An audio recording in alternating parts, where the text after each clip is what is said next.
Jadi mudah-mudahan Allah jaga hati kita, baik ketika kita diuji, bahkan ketika kita diberi nikmat, supaya dalam dua keadaan ini kita tetap menjadi mukmin yang ajaban, yang ideal, yang baik, yang insya Allah Allah suka sama kita.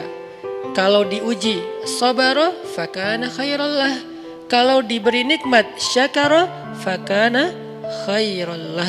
Kalau dia diuji dia bersabar dan itu kebaikan untuk dia. Ternyata diuji ujung-ujungnya baik.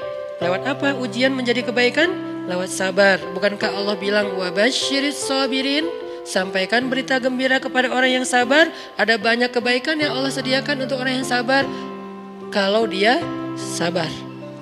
Dan kalau diberi nikmat syakara. Kalau diberi nikmat dia bersyukur. Fakana khairallah. Kenapa nikmat kok menjadi kebaikan? Maksudnya dengan dia bersyukur Allah tambahkan kebaikan itu. La in syakartum la azidannakum. Jadi orang beriman itu kayaknya hidupnya tuh harusnya sih nggak ada bete-nya. Hidupnya tuh nggak ada istilah, aduh hari ini gue kayak rugi banget nih. Nggak ada orang yang beriman rugi. Kan hidup kita tuh di antara dua itu kan. Cuman varian ujian itu aja macam-macam. Varian ujian itu misalnya kalau di surat Al-Baqarah Allah menyebutkan 3 varian ujian kan.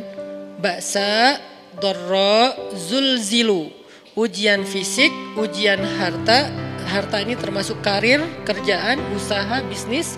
Dan ujian zulzilu, ujian perasaan, termasuk diputusin. Atau orang yang dekat sama kita jadian sama yang lain. Atau mungkin di unfollow oleh ya gitu deh. Saya kalau udah ngebahas bab ini agak gimana gitu. Jadi 3 varian ini masuk kategori apa? Masuk kategori ujian. Tetap aja 2. Kalau nggak ujian nikmat. Antara 2 itu nih. In asabathu sarra syakara wa in asabathu dharra sabara. Udah gitu aja. Dan nanti bahkan sampai ayatnya gini. Alladzina yunfiquna fis sarra'i wad dharra.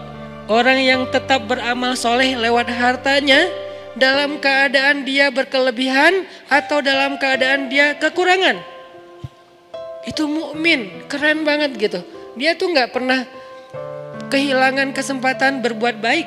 Baik beramal soleh ketika dia dalam keadaan dikasih nikmat maupun beramal soleh ketika dia dikasih ujian, tetap aja beramal soleh. Contoh yang ayat tadi.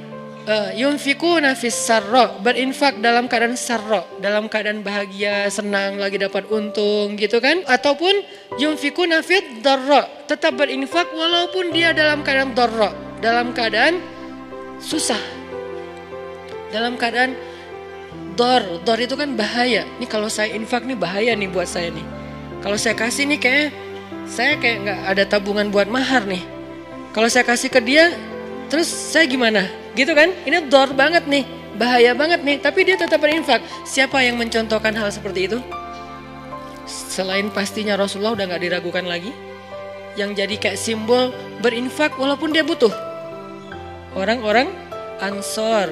Yu'thiruna ala anfusihim walau kana bihim khasasah. Mereka mendahulukan orang muhajirin atas dirinya sendiri. Walaupun sebetulnya dia juga butuh kepada kebaikan itu.